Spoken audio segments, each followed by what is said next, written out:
Camille Labchuk and Jessica Scott-Reid, thank you so much for joining us on the Plant Trainers podcast today. What a pleasure to be here.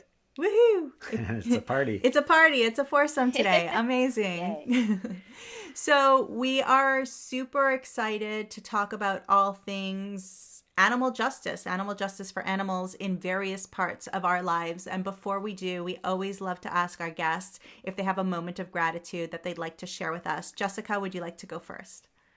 Sure. I'm extremely grateful for my daughter. Her name is Clover. She is the embodiment to me of everything that I am working towards and trying to make the world a better place.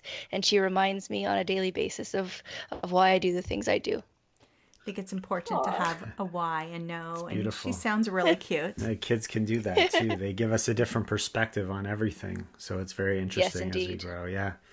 Great. Camille, what about you? Well, I'm grateful for some skills I picked up over the last year. We've all been struggling, I know, for the past 12 months in unprecedented circumstances. But one thing that it's given me an opportunity to work on is my patience. I'm someone who wants things to happen immediately, and that's not always possible, especially not these days. And so I've been focusing on patience and trying to cultivate it, and I'm grateful for that. And I think that's really great to be vulnerable and tell other people what we're working on, because we often celebrate all of our wins online and we say, we did this, we accomplished this, we accomplished that. But to be, I'm working on accomplishing this, I'm working on something that I know that I need to grow into, is definitely very empowering, not only for yourself, but for other people too. So thank you for taking that route today. Great point. So Camille, why don't you tell us how you found a plant-based and vegan lifestyle?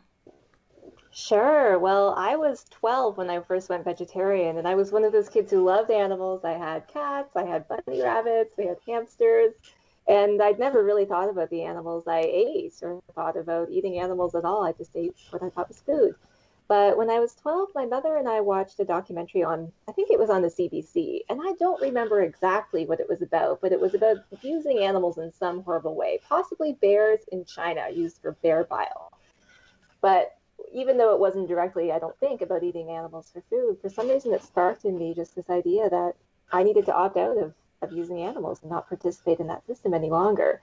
So luckily, my mom decided to go veg with me. She's been veg off and on in previous years. And it kind of all went from there. I sort of reverted back in high school, I guess, due to peer pressure or wanting to fit in, eating chicken fingers occasionally.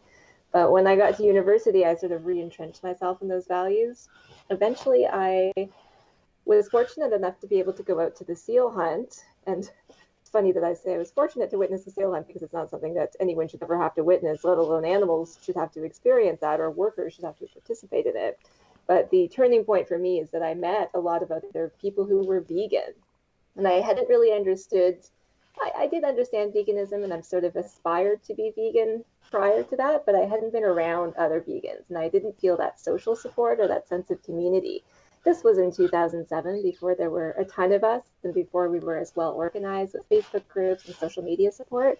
So for me, just A, being around all those vegans inspired me to take that same step, and B, being enmeshed with people who worked in animal advocacy showed me that that was the potential career path too. That's great that it was able to start at such a young age. So if it did, what we normally ask people is, did anything change for you? And we normally think about health and sometimes, mental health as well in there. But did anything change for you there in terms of your quality of life? I would say probably not. Even before we were vegetarian as a family, we ate very little meat. A, because we didn't have a lot of resources. We were on the lower income end of the spectrum, and my mom was always excellent at cooking a lot of pulse-based dishes to start with, both for financial and health reasons. So I was lucky to have that foundation. So I would say my diet didn't change a ton during that time, except for cutting out a couple of things, but we still ate a lot of great healthful food. So it didn't change a lot, but psychologically, I think it launched me into a new life direction. And because of that, do you think that it helped you grow and become a more compassionate person overall, and not just towards animals, but towards everything that you do? I think it probably did. Yeah, although I think sometimes that those seeds were planted, but they perhaps took a longer time to take root in some places. I mean, I was very passionate about animals and the issues associated with them, but it wasn't until somewhat more recently, not, it was a while ago, but more recent than my 12-year-old self, that I became really aware of and concerned with multiple ways that the meat industry, for instance, harms the environment, harms workers, especially harms low-income communities and racialized communities. So that was a bit more of a revelation over time. Great. And what about you, Jessica? How did you find plant-based or vegan? Yeah, I was kind of an on and off again vegetarian when I was younger. I remember coming upon videos from PETA when I was in my early 20s and decided to go vegetarian while I was in university. I think I was not very good at it. This was at a time when I think we didn't have as much access to education as we have now, information on nutrition. I was sort of living off of Kraft Dinner and peanut butter sandwiches. I ended up becoming anemic, as you could expect. Didn't have the B12 supplement that I should have. And I gave it up when I moved to Europe for a while. And then I really got onto the train of trying to find ethical ways of eating animal products. I went really out of my way to try and travel to farms to buy happy meat for a number of years, to try and get only eggs from sanctuaries, from rescued chickens.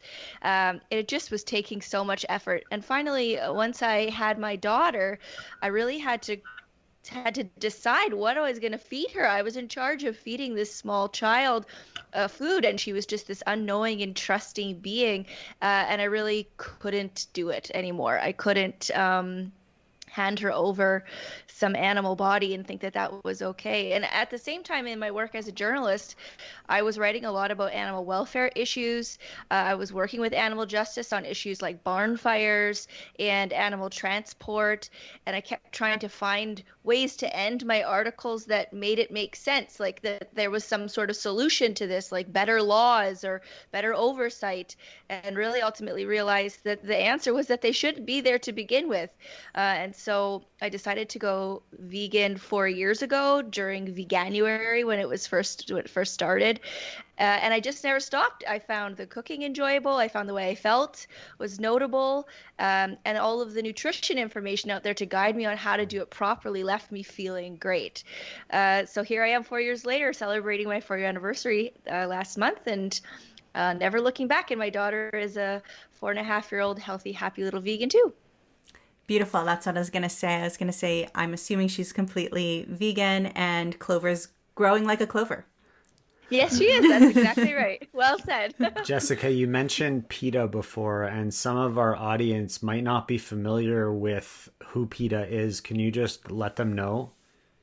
Yeah, sure. I mean, I think that they're probably the most pioneering animal rights group in our world, people for the ethical treatment of animals. I remember them putting out really profound work in the early 2000s that brought together the dog meat trade in Asia and comparing it to, say, the way that we farm and slaughter pigs in North America. And, having that connection made was really profound for me at a young age. And I don't think I've eaten pigs for over a decade, and I think a lot of people start that sort of comparison with dogs and pigs, and the fact that pigs are more intelligent than dogs. And PETA was really sort of instrumental in those early years in getting that message out to people. And it really stuck for me.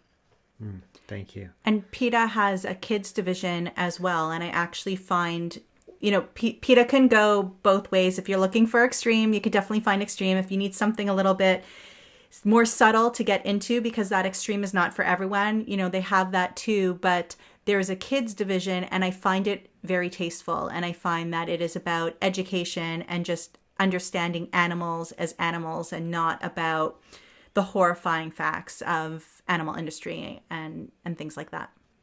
So, and thankfully there's a lot more organizations now too.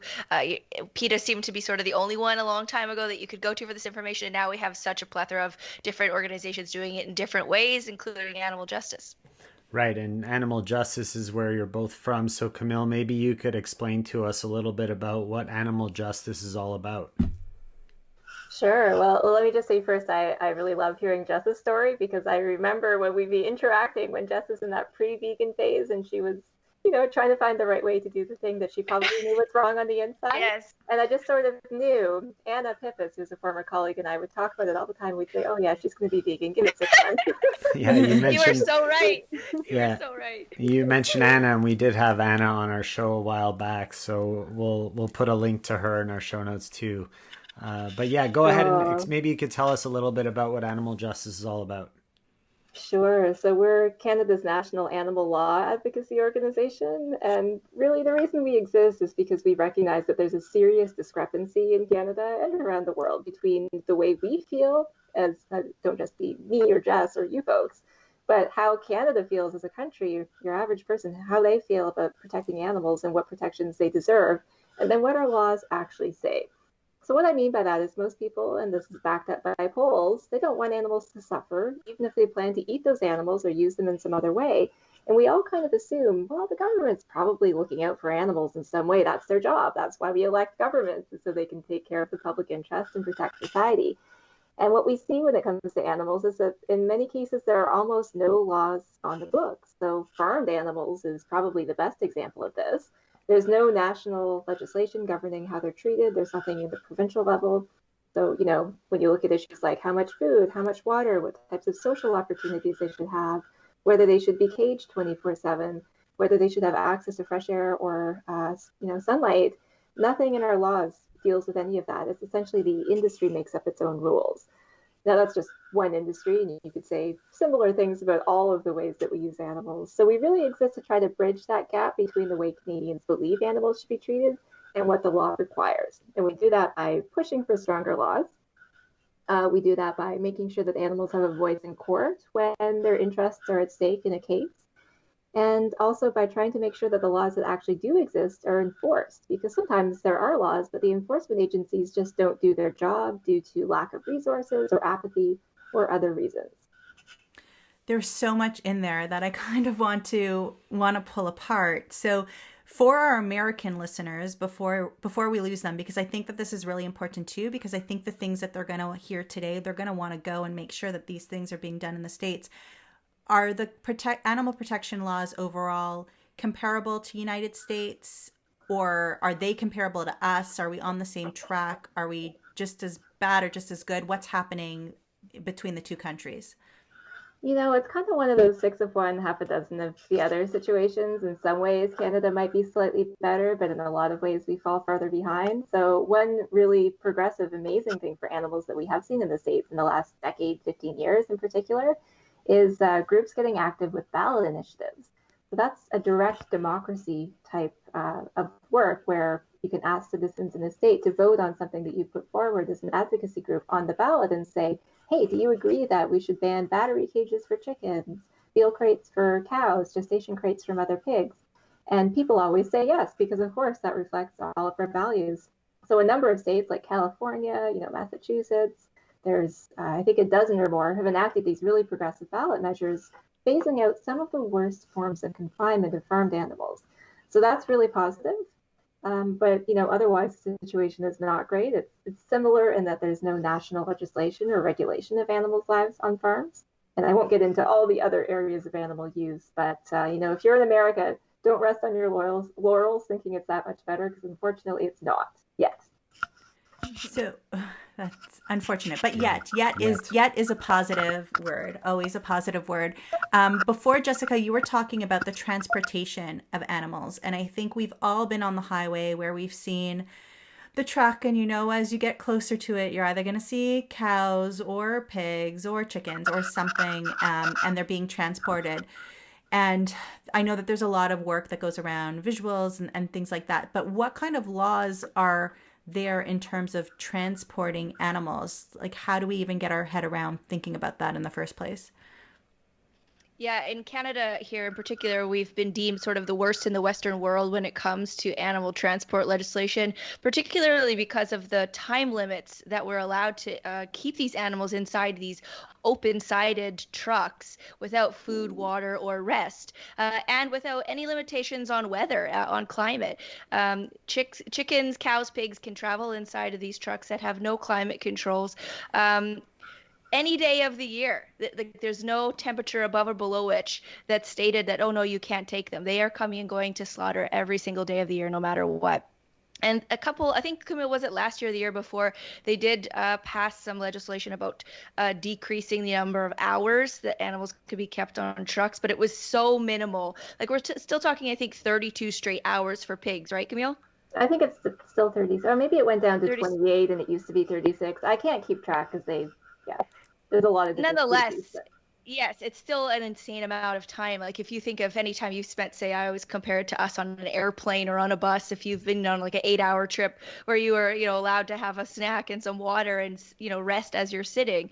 And you can think of how horrible that felt after 8 hours. Imagine, 28 or 36, and imagine having open-sided trucks and it's the middle of winter in Canada, or, the blazing hot summer in Canada, and they're in there. And we have activists who have documented animals suffering immensely inside of these trucks as they're pulling this.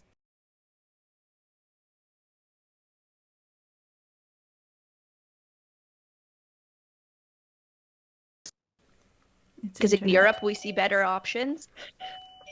We see my doorbell, so you're gonna hear my dogs. No problem. Yeah, in the U.S. or in Europe, for example. Sorry. Just one sec. You go, Camille. No problem. I was just gonna say, as her dogs are barking, we wouldn't do that to our personal pets, right? We wouldn't drive with the windows open for 18 hours with sleet and snow coming in and traumatizing our animals that are our pets, and then animals that people are going to be putting into their body for nutrition and for food, then they're letting those animals go through that. You'd want to know that they were better taken care of. There's this comedian that does a skit about Whole Foods and saying, people going in and saying, were these chickens raised nicely, and were they all friends, and were they, did they all get along? People want that nice story of their animals, out in pastures being taken care of, but that's not really the case. No, and unfortunately, a lot of people really want to believe that, because none of us wants to believe that we're causing suffering with our food choices. We all would prefer to accept what the industry tries to market to us, which is this pastoral, small family farm type of, environment for animals. But unfortunately, Old McDonald's farm just no longer exists. What we have is these corporate mega factories where, animals are raised by the tens of thousands in some cases, and they're shipped in appalling conditions. And I think for people, when they open their eyes and they see that truth, that can be a very powerful moment.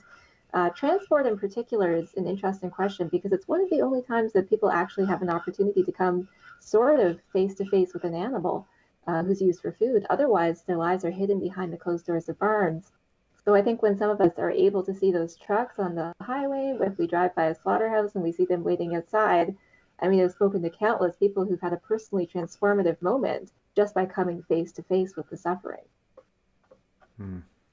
It's devastating. I know our daughter had a project, and she, for her project, wanted to go to a slaughterhouse and tell them not to slaughter the animals. Instead, they should raise the animals. And if it wasn't enough money to just raise the animals without slaughtering the animals, that I would bake the cookies and she would sell the cookies and she would give them the money to be able to not slaughter the animals. So, the understanding of little kids on their level, can have such a big impact. It horrified us that our 9-year-old wanted to go and do that.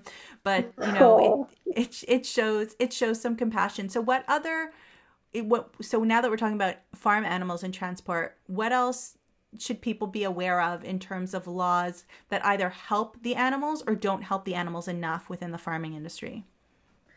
Well, I think another big issue that's come up recently is something your American listeners may already be familiar with, because it's been a thing in the States for a while, but we're now seeing it in Canada, and that's called ag gag laws. So that's short for agricultural gag laws.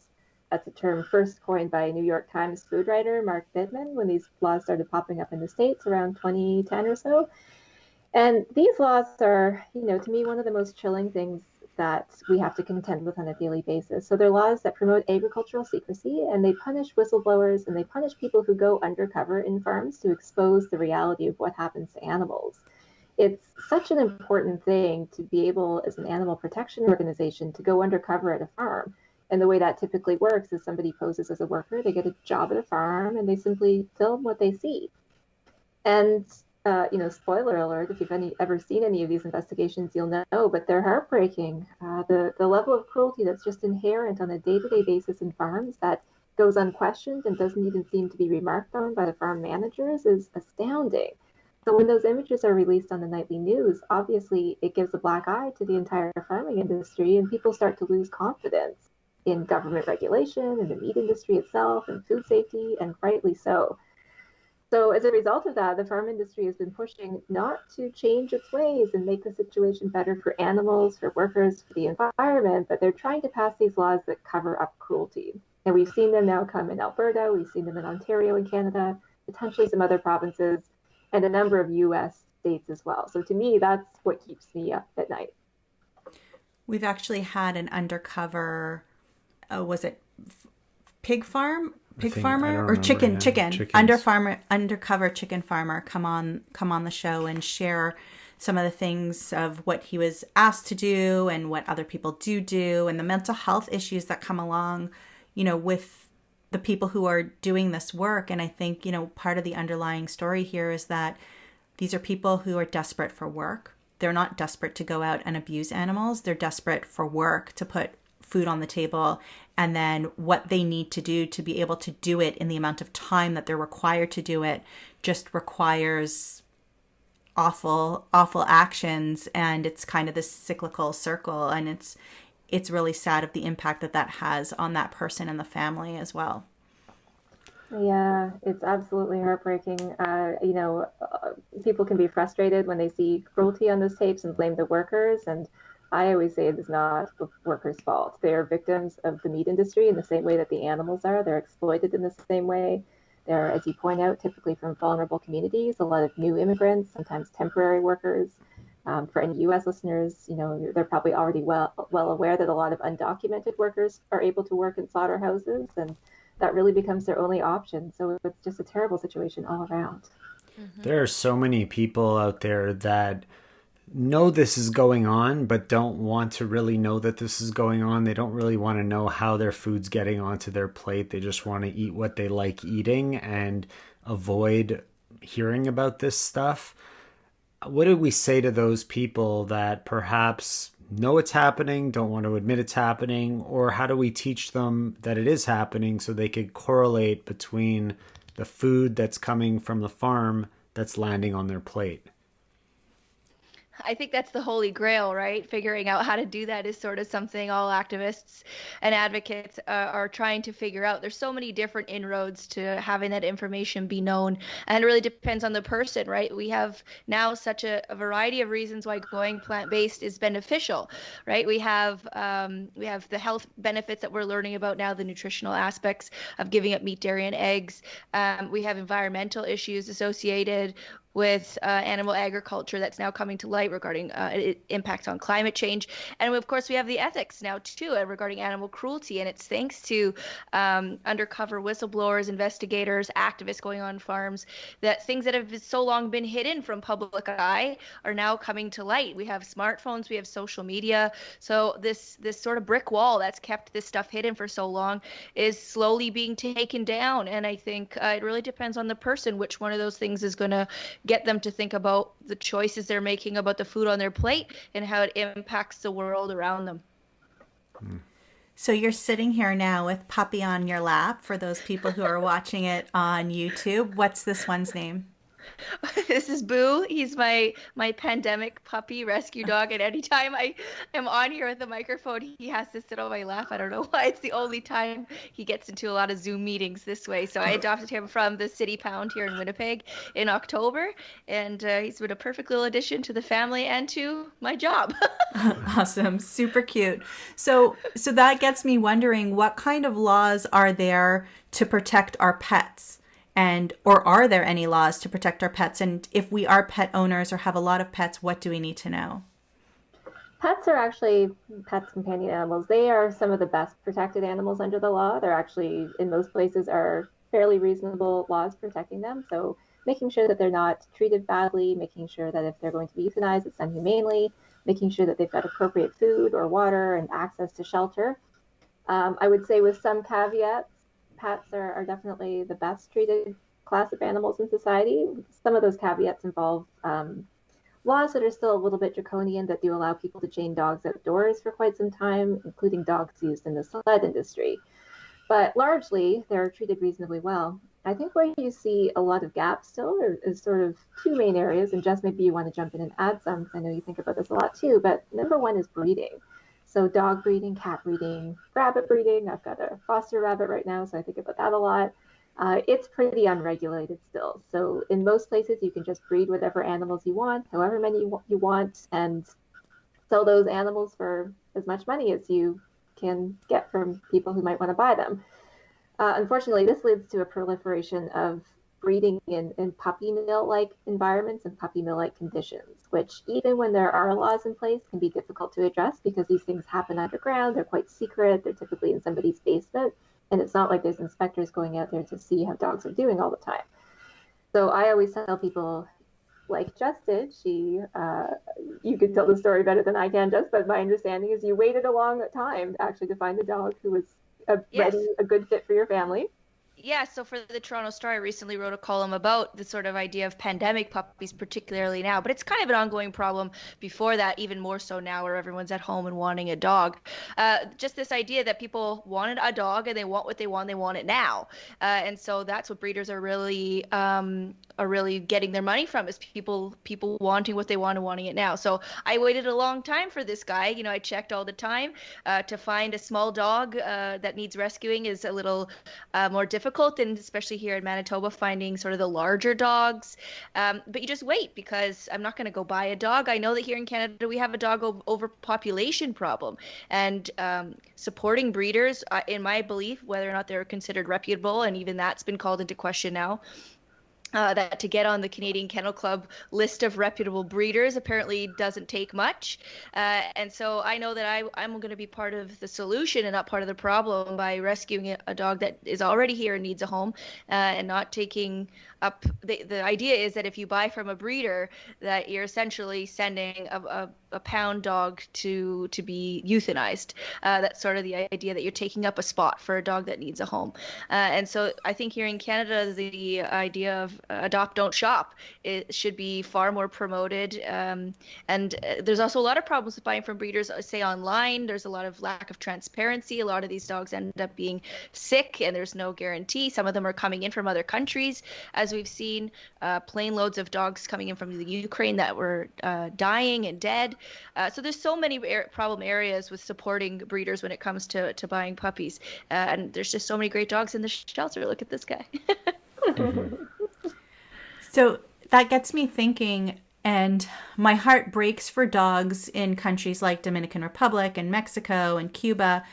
And we have so many dogs here as well. But if we have so many dogs and dogs are being euthanized, and we have outreach of people going to other countries and rescuing dogs, which, I mean, I celebrate and I want them to do that, but how does that, but then they bring them here for adoption and for fostering and all of that. So is that something that people need to worry about? And like I said, it's kind of like a catch-22. I love that they're doing it, but if we already have so many dogs here, is it a smart thing to be doing?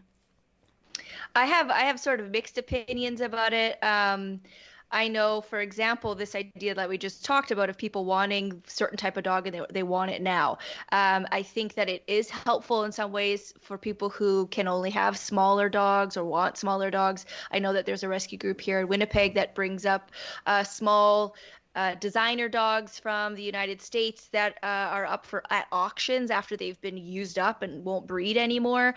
I don't know what the fate of those dogs would be. So I know that bringing them up here to Winnipeg, where the majority of the dogs you find in shelters, like I said, are sort of large German Shepherd Husky mixes, lab mixes, and not everybody wants that type of dog. So in that way, it benefits that instead of buying a dog, they're going to rescue a dog. But there is also the issue that we are bringing more dogs in general into a country with a noted overpopulation problem. So I don't know what the answer is. Camille, do you? I think it's one of those, it's a little bit more complex than we can really boil down, because there's so many reasons and regional disparities too. You know, you go to the Maritimes right now, my mother lives in PEI, and I hear a lot from folks who live out there that there's just like no possibility of getting any dog right now because the shelters are empty due to the pandemic, and just I think there's fewer dogs who get shipped to the Maritimes from other places. So I think there's regional distinctions there. I would say I think a long-term solution to this question is just really taking a bite out of the domestic dog breeding industry in Canada, trying to make it more difficult for breeders to operate here and to profit from selling dogs that they breed. And, I think when we do that, that'll open up a lot more space for dogs from other countries who need loving homes to be brought to Canada. Yeah, I think adopting animals when possible is such a great solution and such a great thing for families to be doing. You mentioned earlier the ag-gag laws that are coming to Canada and starting to be more popular. Are there any other animal protection or animal welfare laws that are coming forward that people should be knowing about? Yeah, there's a few hot topics right now. So one of those is banning fur farming. It's we've seen a steady decline in the price of fur over the past number of years because people simply don't think it's okay to wear a product of cruelty anymore. And actually, most people weren't even aware that Canada still farmed animals for fur until recently when we started hearing about mink farm COVID outbreaks. There's been two now in Canada, both in British Columbia, but in Europe, there's been tons of outbreaks. There was an outbreak in Utah. And the concern right now is that mink can contract COVID and it might mutate in them and come back to us and be this version that's perhaps less vulnerable to vaccine, and it could cause serious problems, apart from just harming the mink, obviously. So there's huge mobilization right now for actually outlawing these fur farms on a national level or perhaps a provincial level. And the BC government is seriously considering doing this in light of those outbreaks. So I think that's a topic that's not going to go away anytime soon. There's fewer farms in Canada than there ever have been because of changing appetites around fur.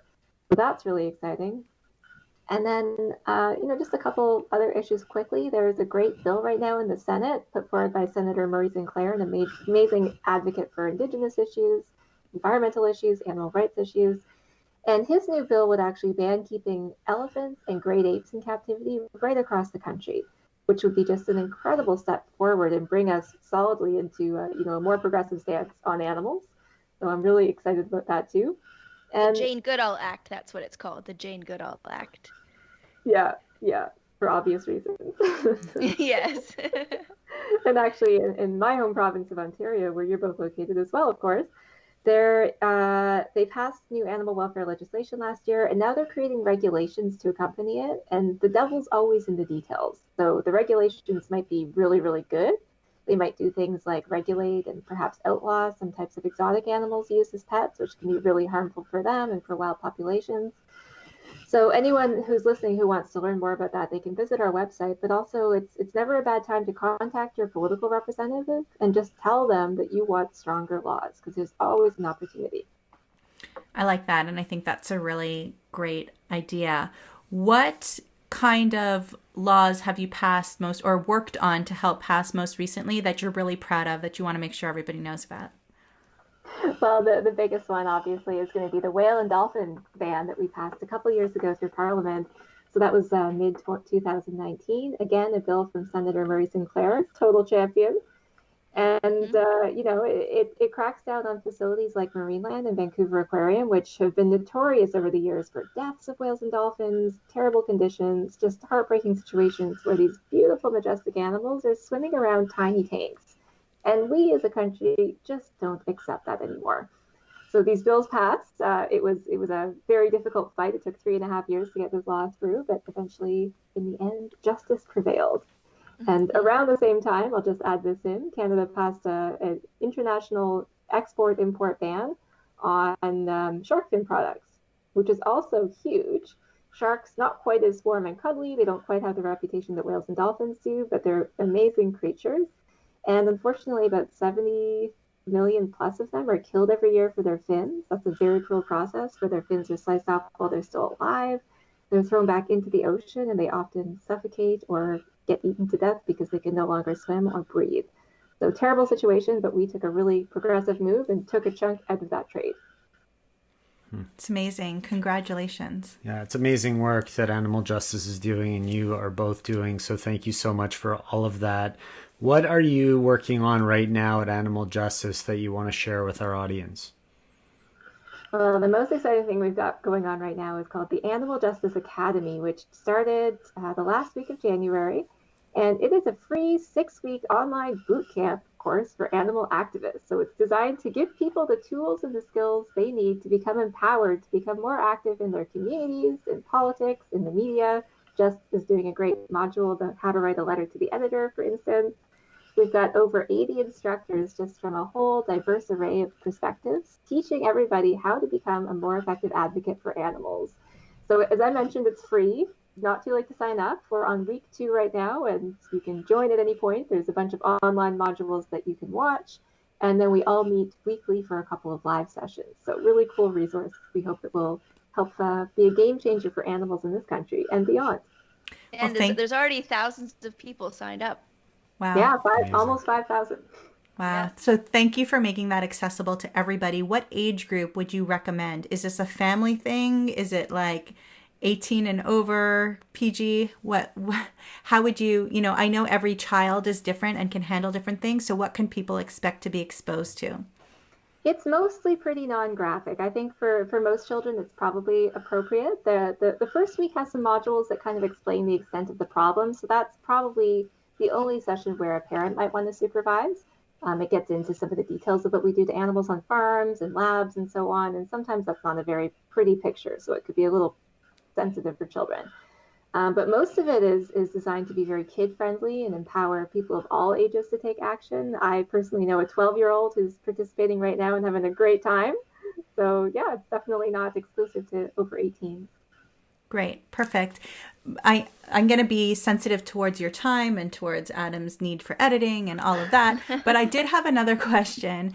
In terms of zoos, there are some zoos that might be better than others. There are some zoos that might take animals that were injured that couldn't be released back into the wild. There are some zoos that breed animals. How do we navigate when we want to be more vegan? Moving a lot of our listeners are definitely vegan. I'd say probably a bigger percent are saying they're more plant-based, but we know as we're as plant-based as we are, we start to become more vegan over time. So how do you navigate deciding if you can support the zoo? Your child's love for animals might click when you're in a zoo and see the majestic animals because you can't afford to go, on safari, and that's probably a whole other story. So how do we navigate the zoo life in Canada?